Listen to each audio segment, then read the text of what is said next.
नमस्कार दोस्तों, मेरा नाम है प्रदीप चौहान। दोस्तों, आज संसद में एक अजीब यानी एक अलग तरह की तस्वीर देखने को मिली।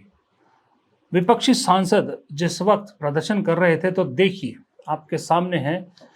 आप ये तस्वीर देख के हैरान हो रहे होंगे कि ये तस्वीर क्या है। क्यों प्रियंका गांधी और बाकी सांसदों ने मिंटा देवी नाम की ये तस्वीर वाली टी शर्ट पहन रखी है। फ्रंट से देखिए, बैक से देखिए, सब ने फ्रंट में मिंटा देवी है और पीठ पे लिखा है 124 नॉट आउट। अगर आपने नहीं देखी तो मैं समझाता हूँ। ये दरअसल जो मिंटा देवी जिनके बारे में टी शर्ट लिखा है, टी शर्ट जो पहनी है, ये मिंटा देवी ये हैं जो आपको न्यूज़ 24 के चैनल पर दिख रही है। अब ये मिंटा देवी क्यों खास है? मिंटा देवी खास इसलिए है कि मिंटा देवी पहली बार मतदान सूची में नाम उनका डला है, पहली बार मतदाता बनी है वो। लेकिन चुनाव आयोग, महान चुनाव आयोग ने जो मतदाता सूची बनाई है, उसमें मिंटा देवी की जो उम्र लिखी है वो लिखी है 124 साल। जो डेट ऑफ बर्थ है उनका 1900 का डेट ऑफ बर्थ दिखाया गया है। उस हिसाब से उम्र बनती है 124 साल और फर्स्ट टाइम वोटर है। ये चुनाव आयोग का आईना दिखाने के लिए, चुनाव आयोग को आईना दिखाने के लिए विपक्ष ने ये जोरदार तरीका आज निकाला और प्रियंका गांधी ने तो यहाँ तक कहा यही चुनाव आयोग की सच्चाई भी है। प्रियंका जी, मिंटा देवी के बारे में कुछ बताइए। 24 साल की है ये मिंटा देवी। प्रतीक है और मतलब इसी चीज का कि क्या जो राहुल जी ने सब प्रेस कॉन्फ्रेंस में बताया कि सब फर्जी वोट लगा रखे हैं, सब नाम, पते, रिश्तेदारों के नाम सब फर्जी है। Thank you ma'am. खैर, अब आज का जो असली मुद्दा है उस पर लौटते हैं। आज राहुल गांधी ने फिर संसद के बाहर एक बयान दिया और वो बयान सुबह से लेके चर्चा का विषय बना हुआ है, सोशल मीडिया पर खूब वायरल हो रहा है।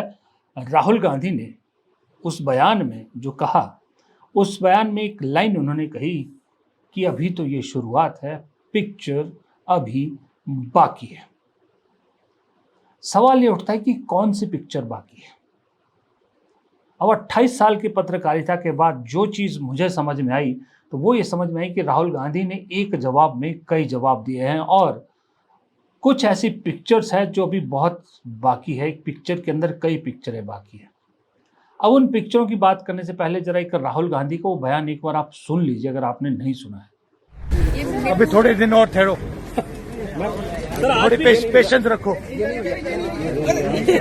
उसके बाद क्या होने वाला है सर? अभी बम फटेगा फिर से, डेटा बम। सर आज भी सर केरल सर ये मिंती यादव, त्रिशूल बहुत सारी सीट्स हैं, सिर्फ एक सीट नहीं है, बहुत सारी सीट्स। ये नेशनल लेवल पे किया जा रहा है, सिस्टमैटिकली किया जा रहा है। इलेक्शन कमीशन जानता है, हम जानते हैं। पहले सबूत नहीं था, अब क्लियरली सबूत है। और हम कॉन्स्टिट्यूशन की रक्षा करते हैं। One man one vote constitution का फाउंडेशन है और इलेक्शन कमीशन की ड्यूटी है कि वो one man one vote enforce करें, और उन्होंने नहीं किया, उन्होंने अपनी ड्यूटी नहीं की। तो हम सिर्फ कॉन्स्टिट्यूशन को प्रोटेक्ट कर रहे हैं, उसकी रक्षा कर रहे हैं, संविधान की रक्षा कर रहे हैं, और हम करते रहेंगे, हम रुकेंगे नहीं। सर आप बिहार जा रहे हैं 17 तारीख से। 124 सुना है। मामला सामने आया। फर्स्ट टाइम 124 साल मिंटा देवी साल उसकी उम्र है और फर्स्ट टाइम मिंटा देवी 124 इयर्स वोटर आईडी कार्ड। ऐसे तो बहुत अनलिमिटेड केसेस हैं, अभी पिक्चर बाकी है। एक और पिक्चर का इशारा मैं आपको दे देता हूँ। वो पिक्चर ये है कि बहुत जल्द बीजेपी के खुद के अंदर बगावती सुर आपको सुनने को मिलेंगे। बहुत दबा लिया बीजेपी के नेताओं ने अपनी महत्वाकांक्षाओं को। अब आपस में सिर फुटअव्वल बीजेपी में बहुत जल्द होने वाला है। मैं उसके दो उदाहरण आपको देता हूं। पहला उदाहरण है, ये देखिए, उमा भारती। एक वक्त में बीजेपी की सबसे फायर ब्रांड नेता, आज यही उमा भारती टीवी चैनल पर बैठ के कह रही है कि गोडसे को आतंकवादी कहना भी बहुत छोटी बात है। नाथूराम गोडसे आतंकवादियों से कहीं ज्यादा खतरनाक आदमी। दूसरा, वो कह रही हैं कि विचारधारा जितनी आप बेशक असहमत हो, लेकिन उसके बावजूद आप गांधी, नेहरू और पटेल के महत्व को खत्म नहीं कर सकते, कम नहीं आंक सकते। यानी सीधा सीधा मोदी जी एंड पार्टी को उमा भारती कह रही है कि जितना जोर लगा लीजिए, आप गांधी, नेहरू की लेगेसी, पटेल की लेगेसी को नहीं मिटा सकते। अभी ये स्वर उमा भारती ने बुलंद किए हैं, आने वाले वक्त में बहुत से ऐसे स्वर सुनाई देंगे। संघ के प्रमुख ने भी कल कहा था कि इस देश में शिक्षा और स्वास्थ्य सुविधाएं मिलना इस देश की जनता को दूभर हो गया है, जबकि इस देश के सारे शिक्षण संस्थान संघ के कब्जे में जा रहे हैं। इसका मतलब जो संघ के कब्जे में जाते दिखाई दे रहे हैं शिक्षण संस्थान, वो सिर्फ एक मुखौटा है। दरअसल अंदर ही अंदर वही लोग इन शिक्षण संस्थानों से, संघ के लोग, वही लोग जुड़े हैं जो मोदी भक्त हैं। संघ भक्त नहीं है, मोदी भक्त संघी उनमें जुड़े हैं। मोहन भागवत के कहने से तो यही मतलब निकलता है। दूसरा, दिल्ली के कॉन्स्टिट्यूशनल क्लब का चुनाव, वो कॉन्स्टिट्यूशनल क्लब जिसमें एलीट सारे सांसद, एक्स सांसद, ब्यूरोक्रेट्स जिसके सदस्य होते हैं, हम और आप जैसे आम आदमी उस क्लब के सदस्य नहीं बन सकते। वहां पर बीजेपी के 2 नेताओं के बीच में अध्यक्ष पद का चुनाव, जिस वक्त ये वीडियो मैं बना रहा हूं इस वक्त उसका रिजल्ट नहीं आया था, चुनाव हो रहा था। एक है संजीव बालियान, उत्तर प्रदेश के जाट नेता, और दूसरे राजीव प्रताप रूडी, बिहार से बीजेपी के कई बार के सांसद और पायलट, सोफिस्टिकेटेड आदमी। दोनों के बीच जिस तरह से दोनों के समर्थक खुल के सामने आ गए हैं विद इन बीजेपी, वो बताती है कि आने वाले वक्त में बीजेपी के अंदर सिर्फ उठबल होने वाली है। एक तरफ संजीव बालियान के सपोर्ट में खुल के निशिकांत दुबे खूब बैटिंग कर रहे थे। निशिकांत, क्योंकि याद रखिएगा राजीव प्रताप रूडी अभी भी उस क्लब के अध्यक्ष है, 20 साल से वही हैं। राजीव प्रताप रूडी की सत्ता के खिलाफ निशिकांत दुबे ने संजीव बालियान के लिए झंडा फहराया। वो निशिकांत दुबे जो मोदी जी के और अमित शाह के खासम खास हैं। दूसरी तरफ अपना राजीव प्रताप रूडी के साथ खड़े नजर आए रविशंकर प्रसाद और बहुत से दूसरे कई सीनियर नेता। यानी कि वहां 2 गुट साफ दिख रहे थे, और निशिकांत दुबे जिस तरह के बयान दे रहे थे, वो बयान उसी तरह से दे रहे थे जैसे वो किसी विपक्षी पार्टी के खिलाफ देते हैं। ये एक उदाहरण है कॉन्स्टिट्यूशनल क्लब जहां बीजेपी वर्सेस बीजेपी हुआ, लेकिन उसके अंदर जो सच्चाई दिखी, जो एक दूसरे के खिलाफ गुटबाजी वहां दिखी ना, वो बहुत जल्द सरफेस में दिखेगी, बहुत सी जगह पर और दिखेगी। मैं इसीलिए कह रहा हूँ बिहार चुनाव के बाद बहुत सी चीजें खुलेंगी। ये पिक्चर अभी बाकी है। ये जो अभी डिसिप्लिन पार्टी दिख रही है ना, कि मोदी जी जो कह दें वही फाइनल है, वो डिसिप्लिन पार्टी ही एक दूसरे का सिर फोड़ती हुई बहुत जल्द आपको दिखेगी। देखिएगा एक दूसरे के खिलाफ किस तरह से क्या क्या लांछन लगते हैं, आपको बहुत जल्द देखने को मिलेगा। अब ये तो एक मैंने उदाहरण दिया 2 सांसदों का या 2 नेताओं का। अभी तो लड़ाई Lucknow versus Delhi, Nagpur versus Delhi, Maharashtra versus Delhi, Maharashtra versus Uttar Pradesh, Assam versus Uttar Pradesh, बहुत सारी खुलनी है। तब देखिएगा कि ये डिसिप्लिन पार्टी का इनडिसिप्लिन कितना खुलकर सामने आता है। ये पिक्चर भी अभी बाकी है। पहली पिक्चर वो है जिसका इशारा टीएमसी सांसद डेरेक ओब्रायन ने किया।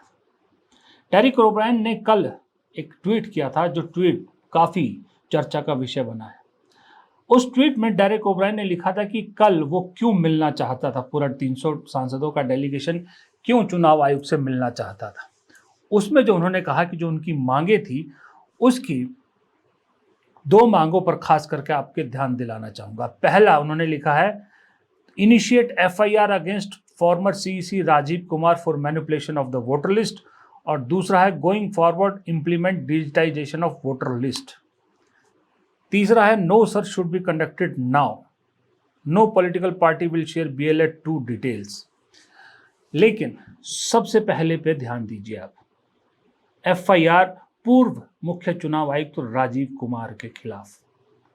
राहुल गांधी के उस पिक्चर अभी बाकी में पहली पिक्चर ये है, जिसका इशारा राहुल गांधी खुद कई बार कर चुके हैं कि जो भी चुनाव में को लेकर जो गड़बड़ियां कर रहा है छोड़ेंगे नहीं, चाहे रिटायर होकर घर क्यों ना बैठे हों, वापस खींच के लाएंगे, जवाब तो देना पड़ेगा।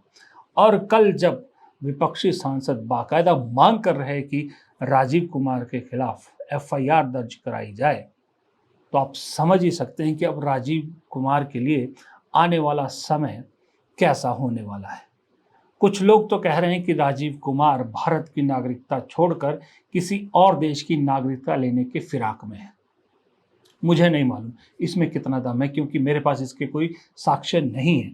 लेकिन बिना चिंगारी के आग नहीं होती, या बिना आग के चिंगारी भी नहीं होती, जो भी आप समझे।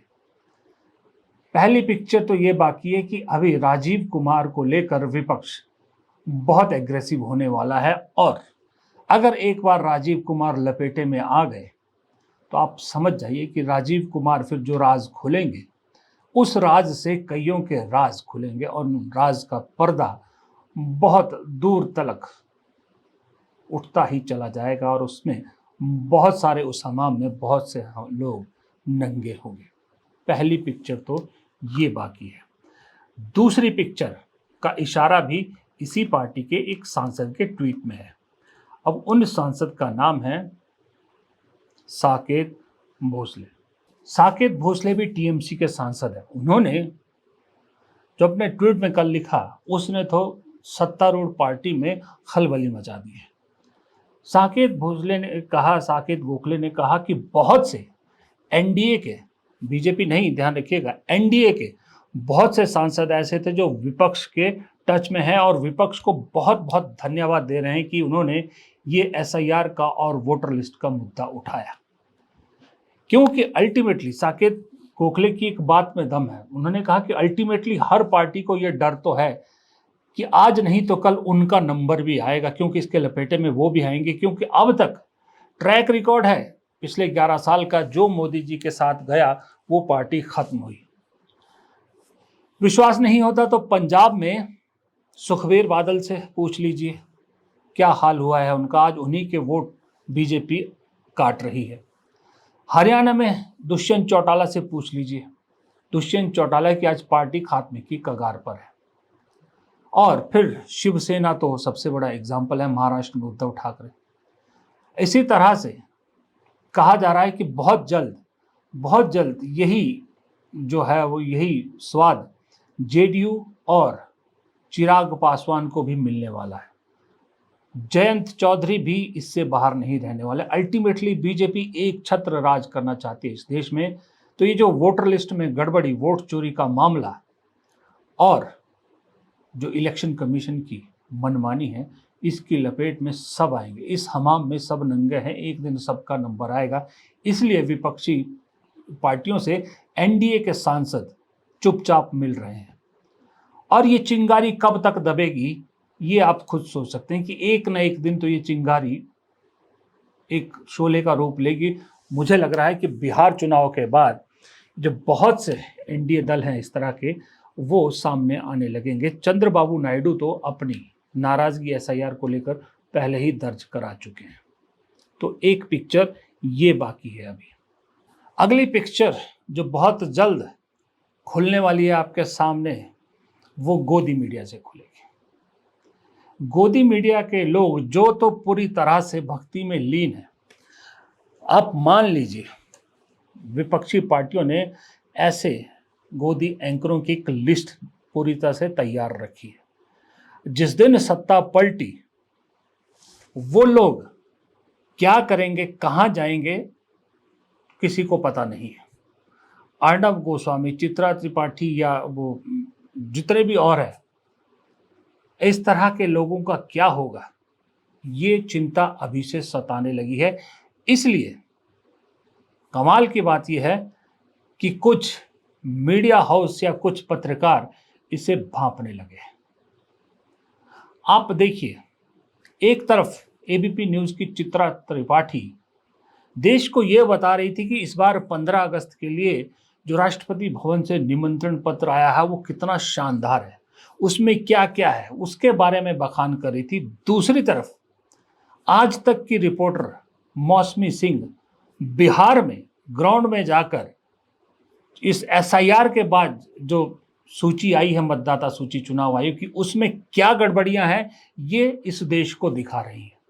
चुनावी दौर में मौसमी सिंह ने पूरे देश को बताया कि किस तरह से जिंदा लोगों को इस मतदाता सूची में मृत घोषित कर दिया गया है और मृत लोगों के वोट बना दिए गए हैं।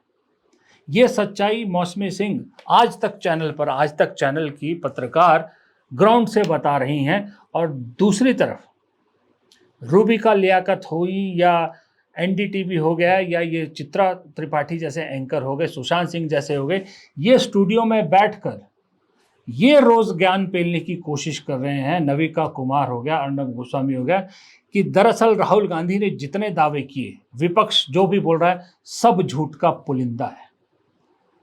अब सच्चाई सामने होते हुए भी अगर कोई इस तरह का झूठ आपके सामने पेश कर रहा है तो आप समझिए कि वो जानते हैं कि ये आखिरी कुछ वक्त बचा है, कुछ समय बचा है, उसके बाद इनमें से भी बहुत से लोग आपको देश छोड़ते हुए नजर आ सकते हैं। जी हाँ, देश छोड़ते हुए नजर आ सकते हैं, क्योंकि एफआईआर सिर्फ राजीव कुमार के खिलाफ थोड़ी होगी, उसके बाद से बहुत से लोगों पे एफआईआर होगी उसके बाद, जिसमें बहुत से पत्रकार होंगे जिनके खिलाफ बहुत सारे मामले खुलेंगे, बहुत सारी उनकी दलालियां सामने आएगी और तब पता लगेगा कि मोदी भक्ति में कितना दम था और सच्चे पत्रकारों में कितना दम था।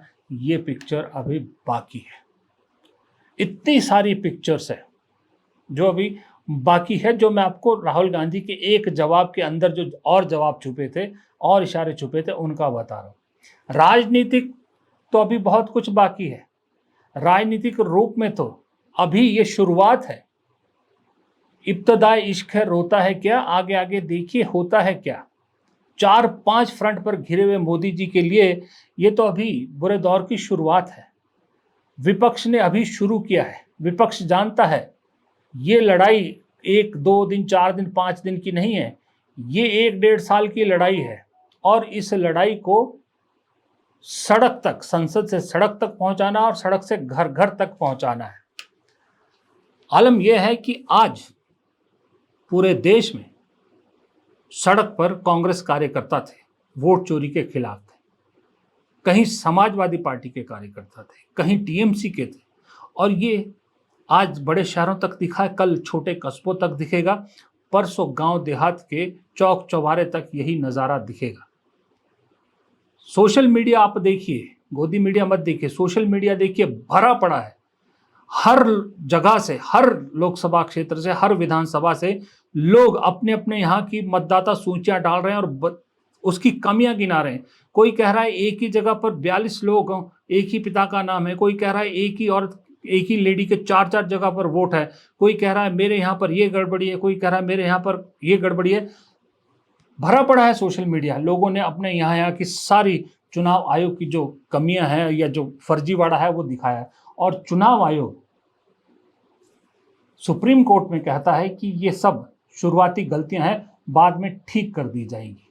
लेकिन वो तो बिहार की ठीक कर दी जाएंगी, जो पूरे देश में ये जो गड़बड़ियां हैं इसको कैसे ठीक करेगा। फिर चुनाव आयोग कहेगा, इसीलिए तो मैं पूरे देश में एसआईआर की बात कर रहे हैं।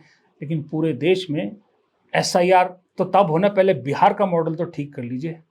बिहार का, जैसे मैंने आपको एग्जांपल बताया कि, और छोड़िए यूट्यूबर या उनको छोड़ दीजिए, चलिए कांग्रेस को छोड़ दीजिए, लेकिन मौसमी सिंह तो आपकी गोदी न्यूज़ चैनल की रिपोर्टर है, वो सच बता रही है, उसको तो नहीं झुटला सकते। जब वो ठीक नहीं हो सकता तो पूरे देश में कैसे भरोसा किया जा सकता है। इसलिए विपक्ष एक नया नैरेटिव गढ़ने लग गया है और उसका जवाब नहीं दे पाएगा चुनाव आयोग और मोदी जी। मैं बता रहा हूँ आपको, वो नैरेटिव ये करने लगा है कि ठीक है, अगर आपको एसआईआर कराना है हमें कोई दिक्कत नहीं है, पूरे देश में SIR कराइए, लेकिन फिर 1 साल पहले हुए लोकसभा चुनाव को रद्द कर दिया जाए, इस सरकार को सस्पेंड कर दिया जाए, दोबारा से नया SIR करके नई वोटर लिस्ट बनाई जाए, फिर उस पर चुनाव हो।